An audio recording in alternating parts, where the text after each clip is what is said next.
Welcome to the Series Sweep podcast, where I'm breaking down each and every single series for the Dodgers for the 2020 season. You can find us on YouTube under the Series Sweep channel.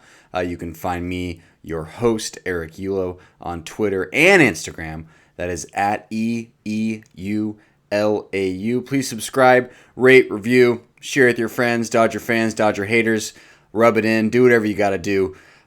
Use this podcast to your advantage. We're unofficially sponsored by Firestone Flyjack, the official Monday beer of not feeling bad about the fact that you're having your second beer on a Monday. These things are only 96 calories. They taste fantastic and ice cold right now. Ice cold. So let's get into it here. The Dodgers take 3 of 4 at Coors Field. K.E.R.S.H.A.W. Can't even say the word K.E.R.S.H.A.W. I'm supposed to be a beer person. Kind of embarrassing. Coors Field. Take 3 of 4. They dropped the game Sunday, but reel off 1, 2, 3 games in a row first. The Dodgers hadn't played well, I don't think, up to their potential against the Diamondbacks and the Rockies the last few weeks. It was great to see them take care of business in this series. If you're one of those people that's upset they didn't win all 4 games, I don't know what to do for you. You're probably the same person who's upset when your Domino's order doesn't show up in 15 minutes because you order there all the time. I can't help you. I don't know what to do for you. You're just going to have to redo how you do your life. Anyway, Game 1, let's get right into it here. Game 1, Classic URIAS 2020. Gives up 2 in the bottom of the first. Starting to panic. We're going to lose this game. Is this going to start this series off? We're going to just be fighting tooth and nail against these Rockies this whole series. We need these games. Oh my God, the Padres, they're right there.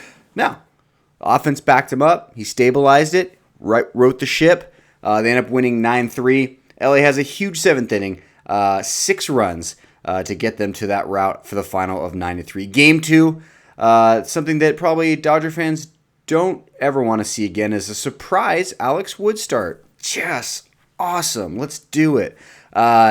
Dude goes 2 innings, doesn't even finish 3. Did not look good. The stuff did not look commanding. As Dave Roberts would say, the ball was not coming out of his hand well. However, the offense just absolutely crushes it. And in the 5th, 6th, and 7th innings, they put up a total of 11 runs, which brings us to our chemistry-changing moment of the series, and that is Mookie Betts' Game 2 triple in the 7th. So you may be thinking to yourself, but Eric, the Dodgers were already up 11-6. Actually, they were up 12-6. I agree. It's Coors Field. It's the 7th inning. The Rockies are probably thinking, we can still get some runs. This bullpen's been a little shaky. This is still within reason. We still have 9 more outs to get 6 runs playing in this bandbox of a ballpark. Totally reasonable. And then Mookie Betts triples to deep left, brings in 2. It's 14-6. It's over. And that's why that's our chemistry-changing moment of the series, because the Rockies also knew that the next night they were going to be facing Clayton Kershaw, who pitched an absolute gem.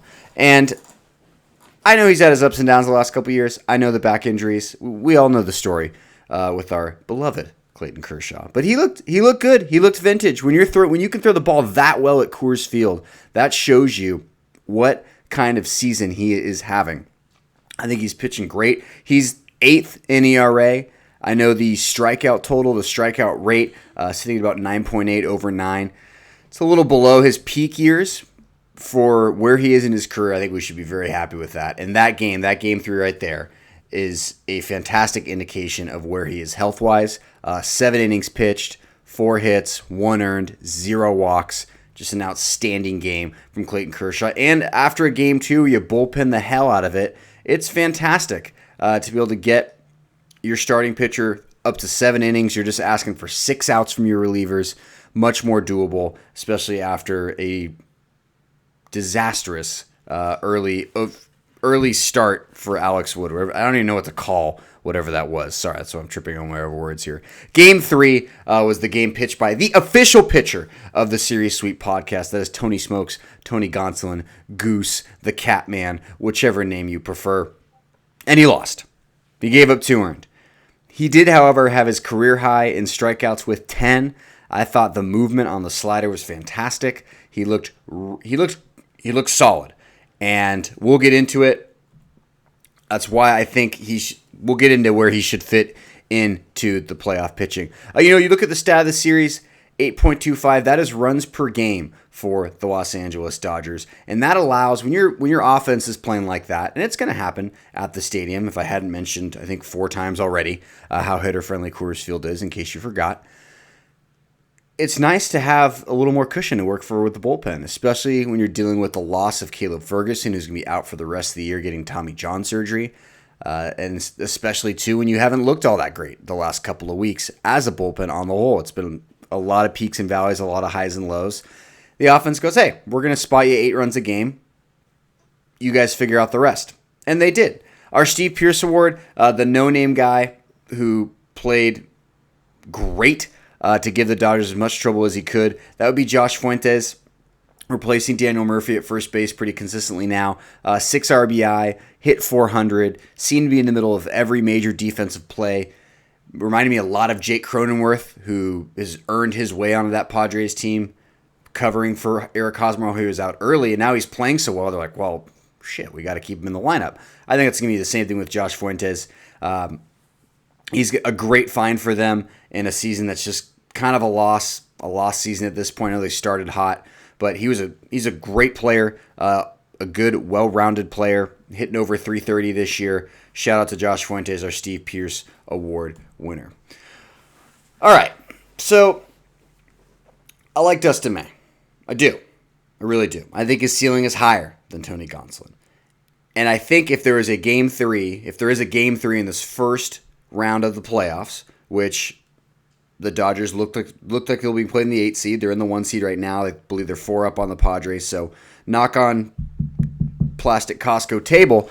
They're going to stick with the 1 seed. They're going to play the 8. If that series goes to a game 3, I want Tony Gonsolin on the bump. Julio Urias, I'm going to kind of pivot from my earlier take here, which was, let the guy pitch. He's the third. He has some great stuff. Look at the potential. I still think that's true. I also think if there was an elimination game in between Dustin May, Tony Gonsolin, and Julio Urias, I had to pick one guy to start game 3. It's going to be Tony Gonsolin.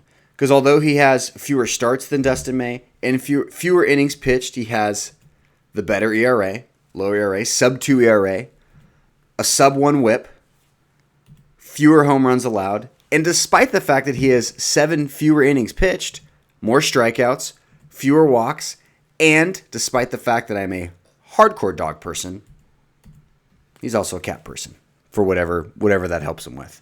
You've seen the poise. I think he's always been able to live up to the moment. This is the token part where I mentioned that Yankee start and didn't really play again. He can do it. He's the guy you want. I think May is probably going to end up being in the bullpen, at least for that first series, and we'll figure it out for the 5-game set. If you want to roll May out there for that game 4 start, no problems at all with it.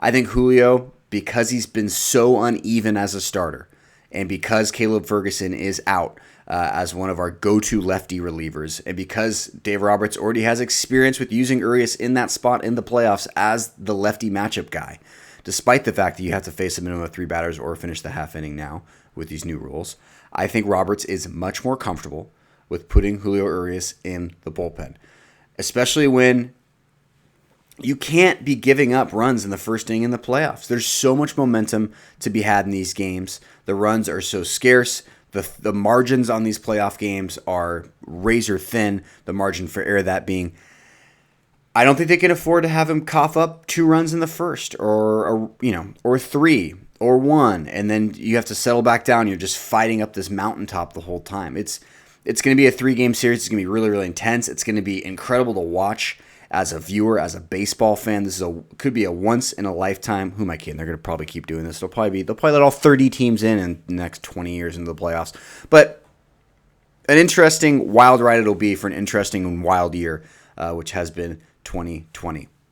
So another cause for concern for the playoffs, and I know this is a little less about this series, but hey, look, we got 2 more series left. We got the A's Tuesday, Wednesday, Thursday, and then Friday, Saturday, Sunday against the Angels, the Anaheim Angels of Los Angeles of Orange County, who aren't really a Los Angeles team. We got to talk some playoffs now. I've been pushing it off and pushing it off. It's time to talk some playoffs. And so what is going to be so key for the playoffs is, for me, I have three main concerns. Walker Buehler, the health of Walker Buehler, more importantly, the bullpen, and the number 3 starter. We already covered the number 3 starter. Let's get to the bullpen, because this guy is our most used relief pitcher, as you can see by innings pitched, Blake Treinen. An 8.22 ERA in September and a 1.43 whip. We need this guy to be really, really good, because the way Roberts handles a bullpen, as we've all seen, he creates and develops favorites, and Blake Treinen is one of his favorites. He's going to be up there in tough spots. We've been talking about this all season, which all season is like 6.5, 7 weeks, but we've been talking about it for 7 weeks, or I've been talking about it for 7 weeks. I don't know what you guys have been talking about for the last 7 weeks, but hit us up on Twitter at EEULAU to let me know what your concerns and what you've been talking about with your friends around the old campfire at the watering hole. Safely social distance, of course. Man, so 96 calories. That sip was probably only like 8 calories. I think I could. Yeah, there we go. We're up to 16 calories on those 2 sips. Anyway, the bullpen's going to be a big deal, and Blake Treinen makes me nervous. He's clearly a preferred option for Dave Roberts. I think he's on the short list of guys that Dave Roberts will throw into that closer role if Kenley looks really bad in the first playoff series. I think we're at the point now where Roberts will make that change if Kenley blows a save or two in that first series. I respect that Roberts isn't going to be afraid to put Kenley in there. At the end of the day, he's got to perform. And if he doesn't perform, I do believe it'll be Blake Treinen backing him up. And if Kenley even does keep the job, you're going to see Treinen in those 7th, 8th, high leverage situations. And I don't trust him. I don't like the walks. I think the control is off. And I think, within the first 4 or 5 pitches with Blake Treinen, just the way he utilizes his arsenal with that one-of-a-kind 98-mile-an-hour sinker ball, you'll know if he's on or not.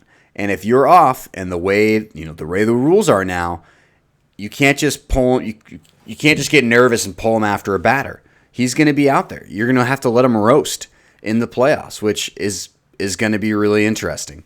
And like I said, love the 3-game format, but guys like Blake Treinen, their role is going to be amplified in a shorter series, and especially with a manager who always seems to have preferred relievers and guys that he rides really hard, which is why it's a lot of innings pitched.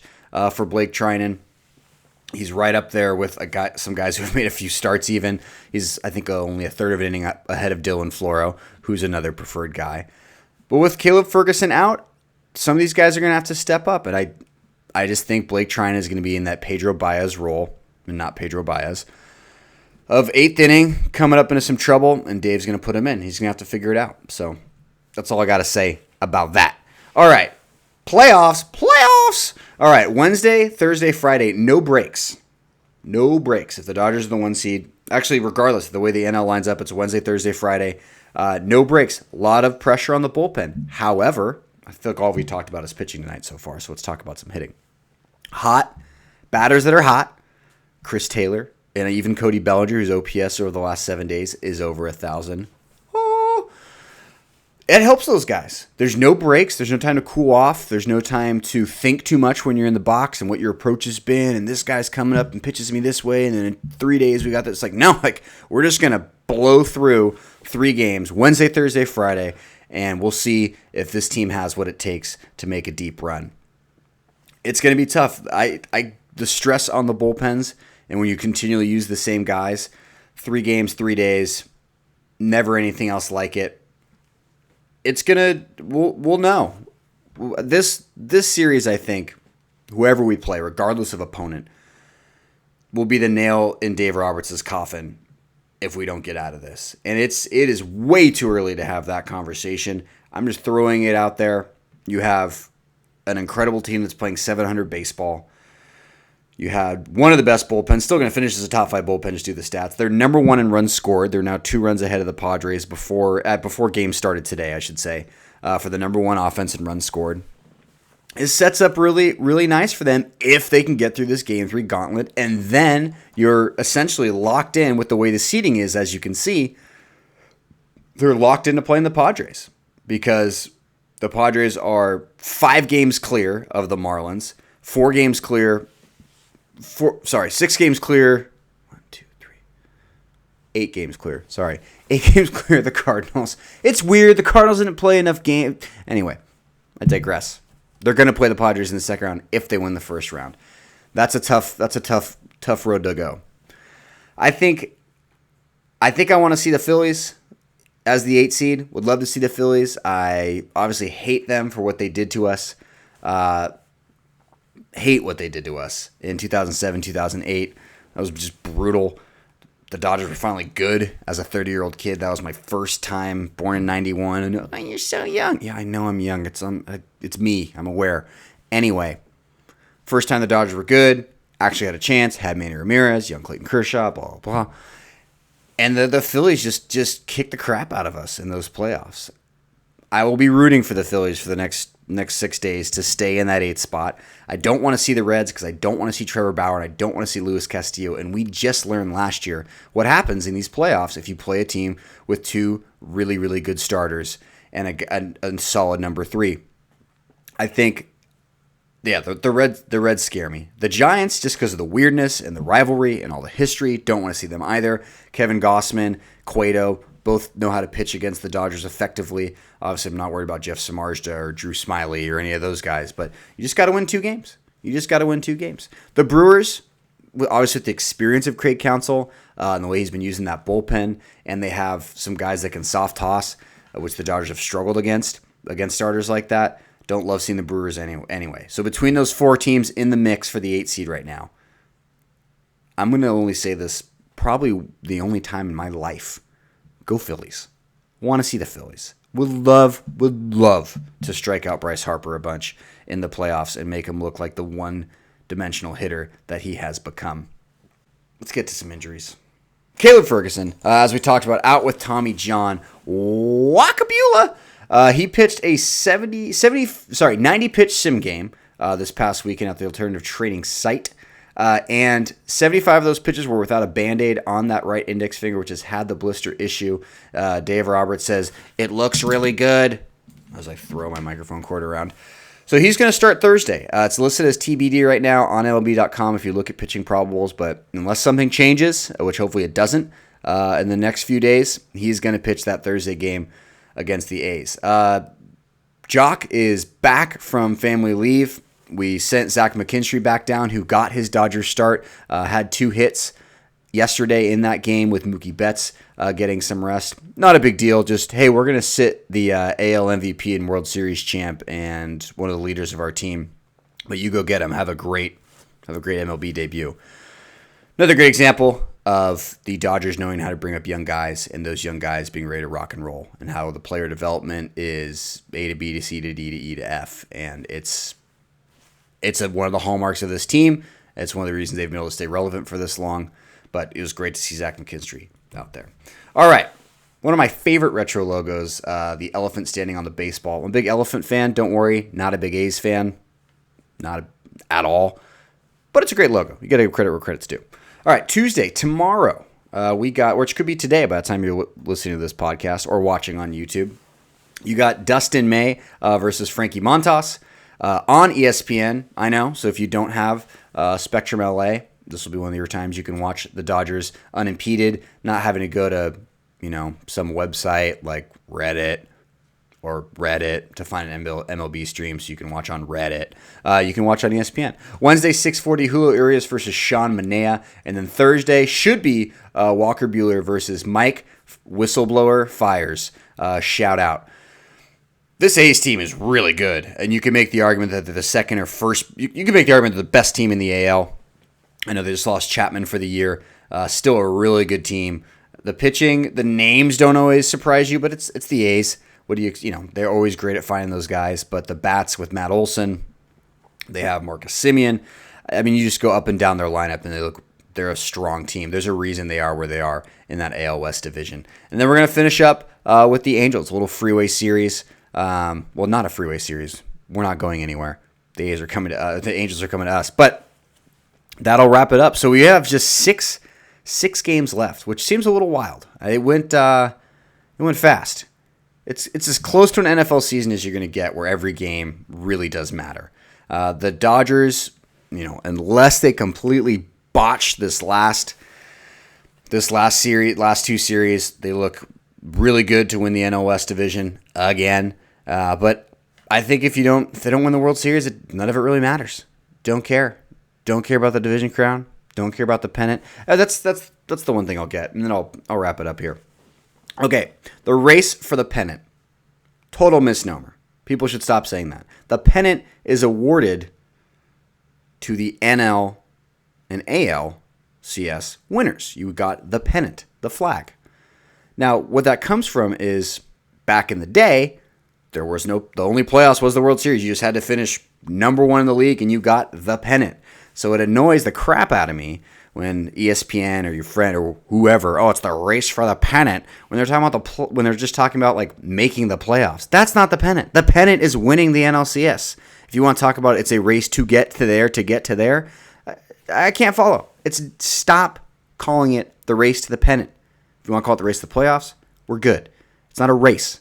It's playoffs. No one if you finish first in the NL as the Dodgers, you don't get the pennant. You got to still win now 3 more rounds. That's it. I'm off my soapbox. But thank you, as always, for watching. Thank you for supporting. Follow on YouTube, Twitter, Instagram, whatever you want to do. Let me know what you're thinking about. Let me know your questions. Let me know what your concerns are for the Dodgers playoffs, who you think should start the number 3, who you think should start a possible elimination game 3, and if Julio Urias should go to the bullpen for the playoffs. Thank you. As always, cheers. We'll be talking on Friday morning, probably by the time I upload it, after this really exciting Oakland A's series. 2 really good teams. Get your popcorn ready. Could be a possible World Series preview. You never know. A very old school rivalry back in the day, 70s, 80s. Enjoy it, my friends. Enjoy ESPN and that broadcast. That should be awesome. Anyway, thanks for watching. Have a good night.